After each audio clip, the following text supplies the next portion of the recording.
June 30th, 1970, Riverfront Stadium opens. A beautiful night for a ball game in a park that made quite an impression on baseball's commissioner. This is the first I've seen of the park. You see this park and you see what an exquisite park it really is. The nearness of the seats to the infield, the beauty of the whole park, the use of color. This is going to be one of the show places of baseball. Oh, the moments that would follow. Pete Rose made a lot of history here. It started during this All-Star game when he rounded third and sent Ray Fosse flying to get across the plate. In 1972, and a pitch to Bench. Change hit in the air to deep right field. Johnny Bench hit this home run to tie the playoff game. The Reds would win it. And then there's Bench's final home run.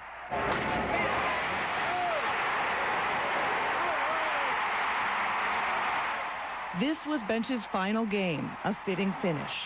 The Reds weren't the only ones to make home run history in this ballpark, though. There's a drive into left field. On opening day in 1974, Hank Aaron hit his 714th, tying Babe Ruth's record. Pete Rose set his own all-time hit record here, surpassing Ty Cobb to reach 4192. Rose swings. There it is! There it is! Get out! Get out! All right! Do you remember the phone call Pete got that night?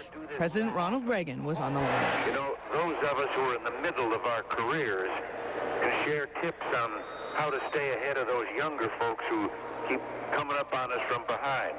Well, if you'd have been here tonight, you'd know why we think this is the baseball capital of the world right here in Cincinnati, Ohio. More history from Pete then and on this day, when he and Dave Pallone exchanged more than words. Lou Piniella grabbed our attention when he grabbed first base in 1990. The Reds kept our attention every day through that wire-to-wire season, winning the World Series in 4 games. Now, winning is great. Sometimes the way you do it is awesome. He is ready for the 2-2 to Woodson, and here it comes. And it is swung out and missed. Tom Browning threw the only perfect game in Reds history on this day in 1988. On other days, fans were the story in Riverfront Stadium. This Westchester man didn't catch the ball, but was lucky enough to catch himself. Another man was not so fortunate. He fell from the stands trying to catch a football and landed in the hospital. Fans at the Freezer Bowl on this January day in 1982, when the wind chill dipped to 60 below zero, watched the Bengals defeat the Chargers to earn a trip to the Super Bowl. Of course, the Icky Shuffle had to make our highlight reel, and I don't know why, but I couldn't leave out the San Diego Chicken. Quite an entertainer on this visit to Riverfront in the days before political correctness. The stadium has seen its share of visitors through the years.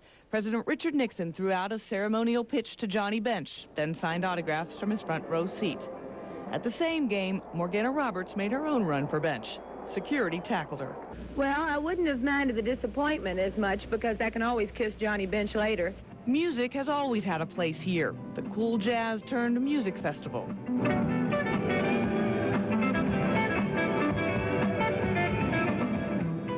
The Beach Boys.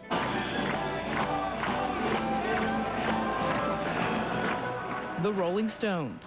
Hurry, never stop to worry. Don't see the time. Bob Hope. Rosemary Clooney.